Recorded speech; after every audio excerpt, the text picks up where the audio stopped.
volunteerism that she just spoke about. I'll have to tell you a little story, and it goes way back to the time when the Mosier School was about to be voted upon to be built. The chairman of the committee was unable to make the meeting. This is the town meeting now, and so it was turned over to the vice chairman, who was me. And I had never talked before a town meeting yet, and I didn't sleep all night wondering what I was going to say, realizing that if I didn't say the right things, we weren't going to have this school. So I started my speech when it came time, and I went for about 3 minutes, and a woman sitting way over there said, "Speak up, young fella, I can't hear you." And I thought, oh, gee whiz, I'm in trouble already. Who was it but Grace O'Gara? Only the old timers will remember Grace O'Gara, our longtime tax collector, just a wonderful, wonderful person. And as it turns out, I think she was really trying to help me. She wasn't trying to shoot the thing down at all, but she was really trying to give me some help. So I spoke up, and to make a long story short, we have the school, and the vote was successful. But volunteerism, I was not even a member of anything at the time other than the building committee. I then went on to be a member of the school committee, chairman of the school committee, a member of the appropriations committee, chairman of the appropriations committee, and it's that kind of experience of the town meeting that's so important, so that we get great people to stand up and contribute to the community. And that's going to be lost with the mayor. Well, it really makes it feel like a community when you can gather together and make decisions about the community together. You get to know people who live in your neighborhood and across town. Sure. That way. Right.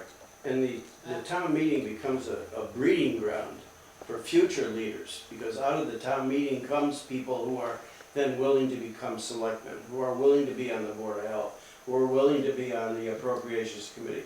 All those important things that you lose when you don't have that ability to year after year sit there and listen to the budget and the rest of it, so you get experience and an inclination to go forward and really be part of maybe a little more specific area as being a selectman or on the Appropriations Committee or whatever. I think that's very, very important.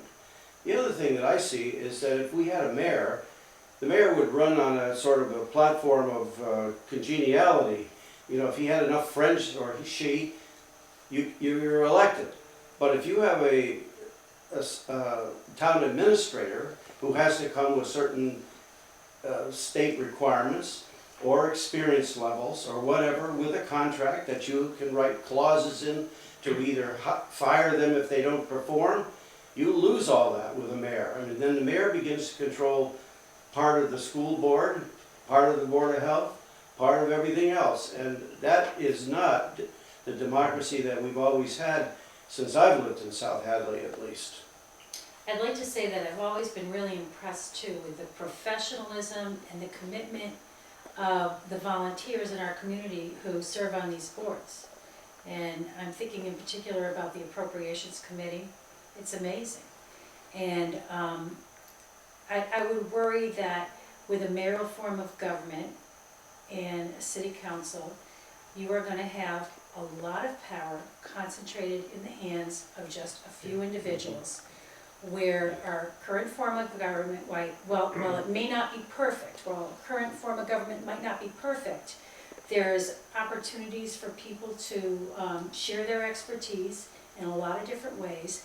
They don't do it out of political motivation or for money, and I think that's what makes South Hadley so special. And on top of all of that, you have not only the town meeting, you have an open meeting before you. Actually, people in the town themselves, you don't have to be a town meeting member, you don't have to be a select person.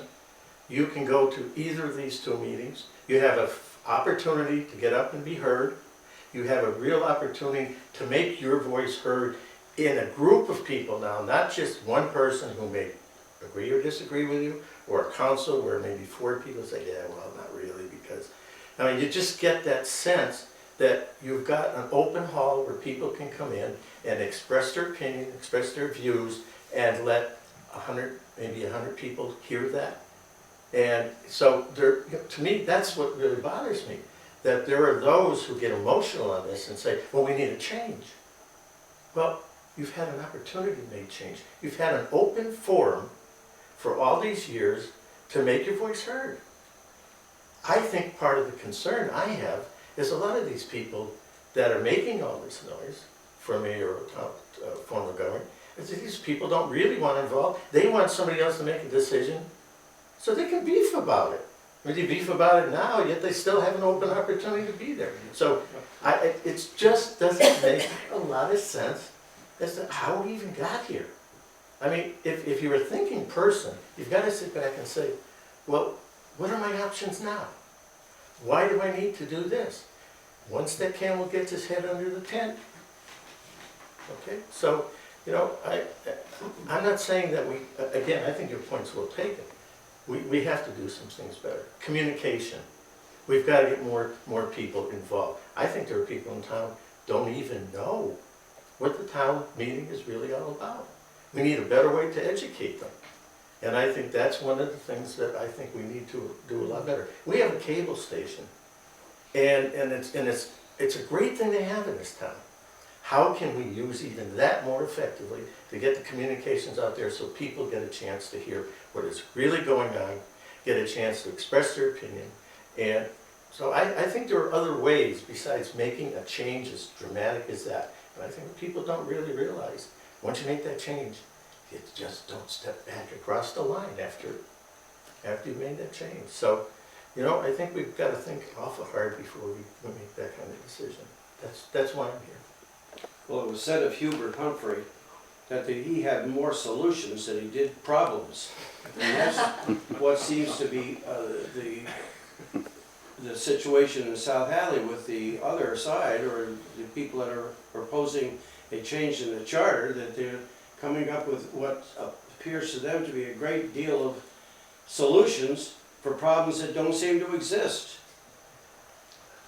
I even get the sense that I'm not even hearing solutions. I'm just hearing complaints. I haven't heard any real good examples of places where the mayoral form of government, where they've made the change from town meeting, has really been truly successful. I'm not saying there aren't any, but the fact of the matter is, all the complaints that I've heard, and they've been negative. Even one town member said I've been a town meeting member for 20 years. Well, God bless you. I think that's a great thing. However, if you were not happy, why don't you run for the select board? Why don't you try to somehow otherwise influence the town through the media you have? You've got the most democratic form of government sitting here, and you're not using it. And people come from all over the world to observe town meeting in New England. So, you know, they must see something here that's a little unique compared to where they come from. You know, the size of the town, I think, also has to be taken into consideration.